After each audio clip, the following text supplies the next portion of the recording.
Let's talk about shoes! Hello everybody and welcome back to my channel. Today I wanted to make a quick video about shoes, specifically running shoes. And this is in regards to my current training for the Dallas Half Marathon. So I just wanted to make a quick video talking about my experience, like trying to find the right running shoe, what works and what doesn't work, and the shoe that I currently use. Just to give a little context, I really never played any sports in high school.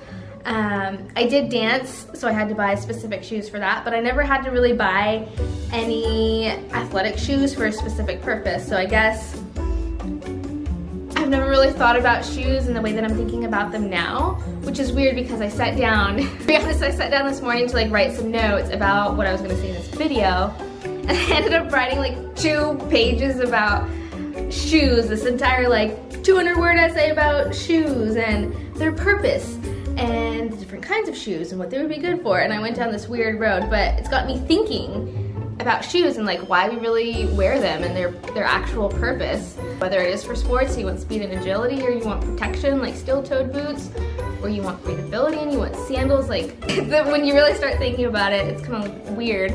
But bring it all back, I did also start thinking about shoes because I watched a little Netflix like docu-series called Abstract, the Art of Design, and the first one was about Tinker Hatfield, I think his name is. He was a designer for Nike and he made like the Air Jordans, and he still works for him a little bit, but it was really awesome to see like the work that goes into making and designing a shoe. I mean, they're not just haphazardly putting these shoes together. It takes a lot of effort to design a shoe to do what you want it to do. And so with all that said, last year I ran my first half marathon in Austin and I had to buy shoes.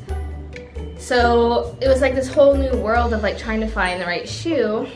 And this is the shoe that I got. It is a Nike Zoom Vomero 10. So yeah, that's what it is. Here we go. So I've used this shoe, I actually don't remember when I got this shoe. The marathon was in February, so I had it before then, obviously because I trained in it. And I've been using it this year too, until I decided to run the Dallas Marathon, and I was like, hey, I probably shouldn't wear these shoes. I should probably get new shoes.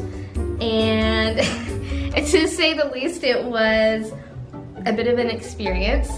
I ended up having to order them online because I have really small feet, and when I walked in saying I wanted this shoe, long story short, they failed to order it for me, so that was a little bit disappointing. So I went online like I should have, and I just ordered a pair. Now, before I go any further, I looked at the shoe, and I mean, I looked and looked, and I could not figure out, I mean, I looked in here, I was like, what is this shoe called? I couldn't figure it out. It said Nike Zoom on it. So I went to the Nike website and couldn't find them, so I ordered a pair that I had never tried on before. Not a good idea. I ordered the Nike Pegasus 33. I'll insert a clip of me getting them right now.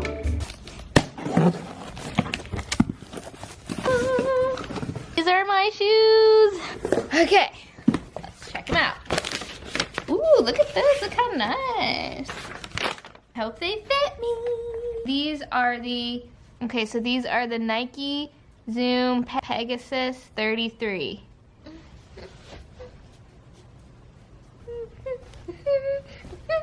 Yeah, I was super pumped to have these new shoes and start running and training in them. I put them on and they were the worst shoe I have ever felt.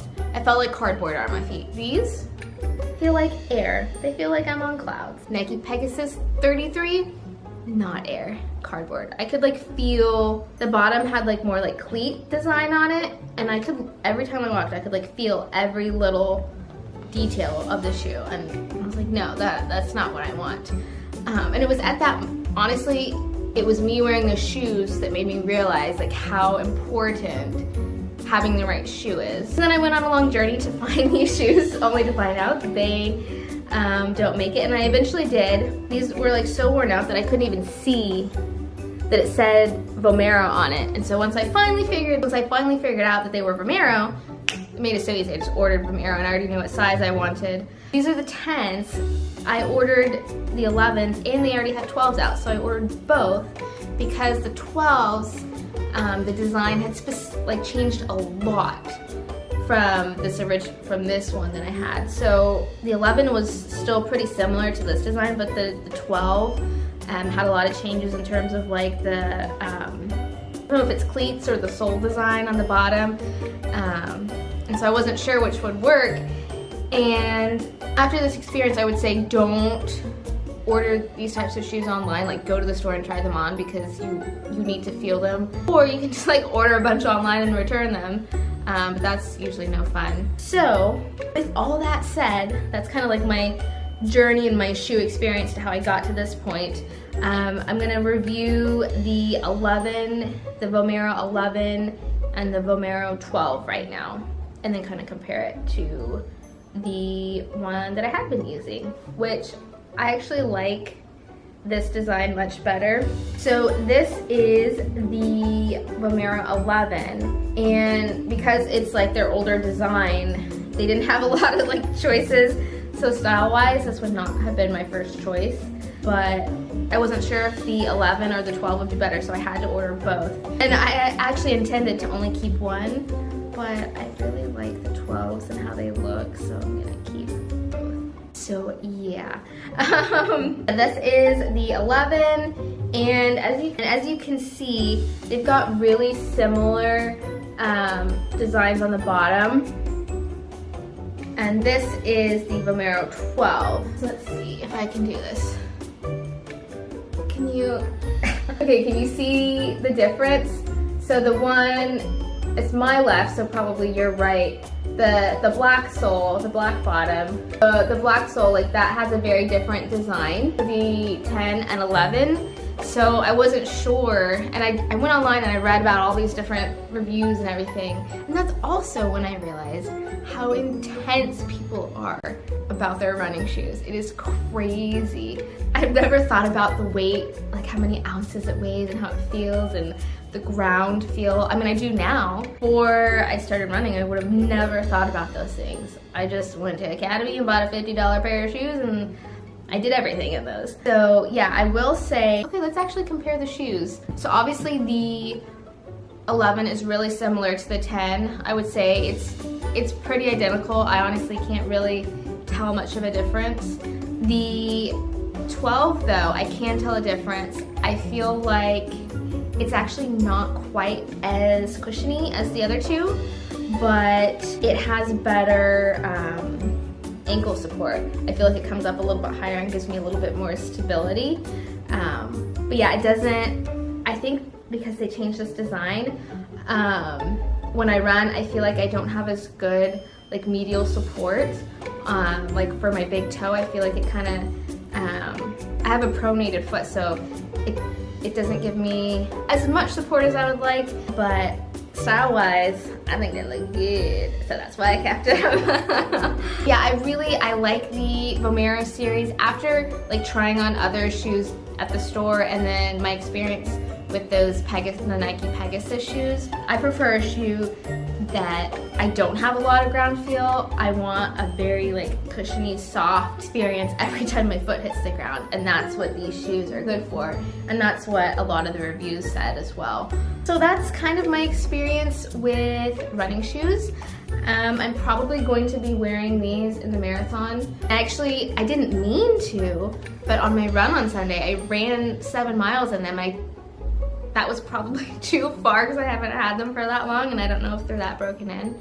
But the fact that I was able to do that, I think says a lot to the shoe, because I honestly didn't have any pain while I was running or afterwards, except for my back spasming. So that's a completely different story. Yeah, I would definitely recommend these shoes or the Vomero series altogether if you're planning on running long distances, because I think they're going to give you that support and that cushion feel that I feel feel like you would want if you were gonna run 10 to 20 miles. I wouldn't want to feel the ground or every single cleat every time my foot hit the ground.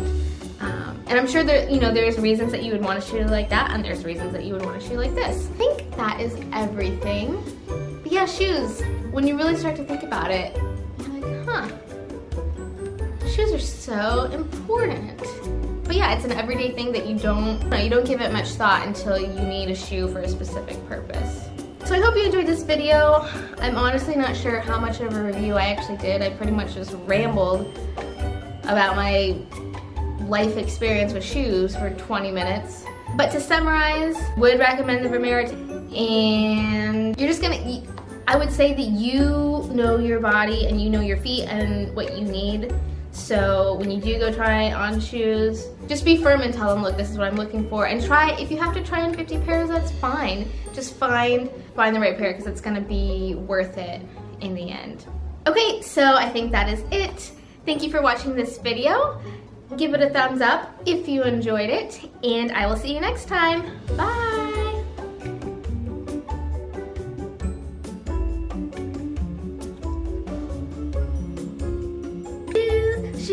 Shoes. Let's talk about shoes. Vomero 11 was created in This is my old shoe.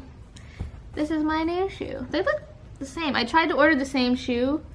I don't know if it's exactly the same.